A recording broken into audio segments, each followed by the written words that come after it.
কত নিখুঁত সুন্দর তার পরিকল্পনা।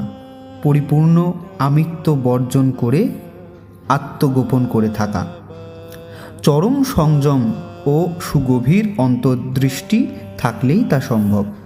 গীতায় এর প্রকৃষ্ট উদাহরণ আছে। শ্রীকৃষ্ণ সব করছেন কিন্তু কোথাও আমিত্ব নেই। ঠাকুর একদিন মাস্টার মশাইকে জিজ্ঞাসা করছেন, আমার অহং কতটা আছে? মাস্টার মশাই বলেছিলেন, আজ্ঞা একটুখানি রেখেছেন লোক কল্যাণের জন্য। শুনে ঠাকুর বলেছিলেন, না না, আমি রাখিনি, মা রেখেছেন। ঠাকুরের সর্বদাই এই ভাব, তিনি যন্ত্রী, আমি যন্ত্র।